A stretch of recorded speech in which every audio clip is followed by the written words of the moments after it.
දැන් මේක හකුල ගත්ත කියලා කියන්න බෑනේ නෝන්ඩිනේ ලැජ්ජයිනේ. කල් දානවා කියලා කියන්නේ බොරුවට. ඒ කල් දැමීම අන්න මේක ඇත්තටම හකුල ගැනීම. යන්නේ අනුමාන සරයක් කියනවා අත්‍යවශ්‍ය සංස්කරණ ක්‍රියාවලිය 25 අවුරුදු කාලේ බැරි වෙච්ච එක 27 කරනවා කියලා කියන අනිවාර්යයෙන්ම. ඒ මොකද පාස්පරය සම්බන්ධයෙන් ඒ අර කැබිනට් එකේ තීරණය කරනෝනේ මේක කරන්න එක ලබන අවුරුද්දට කල් දානවා කියලා ඉවරලා. හරිද? කැබිනට් එකේදී කියනවා. ඒ කියන්න පැය 40කට කලින් යා කිව්වනේ. කවුරු කොහොම කිව්වත් මම කරනවම තමයි කියලා ඉවරලා. ඒ නිසා දැන් මේක හකුල ගත්ත කියලා කියන්න බෑනේ නෝන්ඩිනේ ලැජ්ජයිනේ. කල් දානවා කියලා කියන්නේ බොරුවට. ඒ කල් දැමීම අන්න මේක ඇත්තටම හකුල ගැනීම. මේක හරියට ගෝඨාභයගේ මේ කාබනික පොහොර වගේ කේස් එකක්.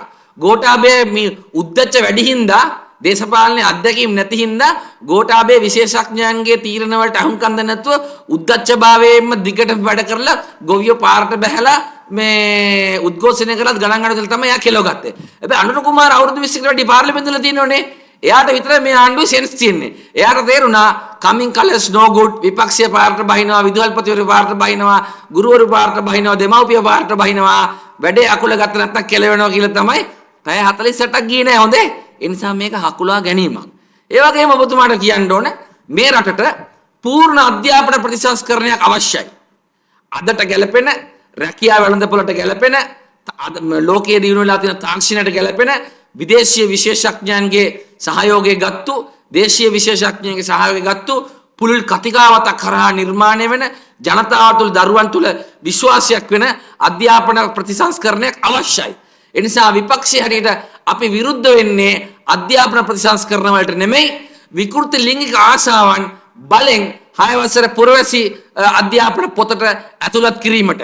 හරියට මේක හරිද මම දැක්ක අගමැතිතුමිය ගිහිල්ලා මහානායක ස්වාමීන් වහන්සේලා ගාව කියනවා ලින්ක් එක තිබ්බට අපි කිව්වේ නෑලු බලන්න කියලා. ඔබතුමාට පුළුවන් Facebook එකේ අසභ්‍ය වීඩියෝ පෝස්ට් එකේ පළවෙනි කමෙන්ට් එක විදිහට දාලා නිකන් ඉන්න.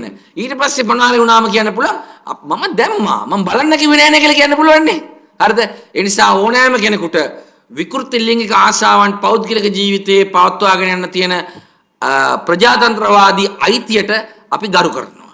හැබැයි ඒවා දරුවන්ගේ මනසට බලෙන් ඔබවනවට අපි විරුද්ධයි. හරිද? මේ රට ශ්‍රී ලංකාව කියන්නේ සංස්කෘතියක් තියෙන, සભ્યත්වයක් තියෙන නේද? ශිෂ්ට මේ සදාචාරයක් තියෙන, ශිෂ්ට සම්පන්න ජීවත් වෙන මිනිස්සු මේ ජීවත් වෙන රටක්. ඒ නිසා ඊටාම අතලොස්සකගේ විකෘති ලිංගික හැඟීම් ප්‍රසිද්ධියේ දරුවන්ගේ බලෙන් මනසට පොනවට තමයි අපි විරුද්ධ.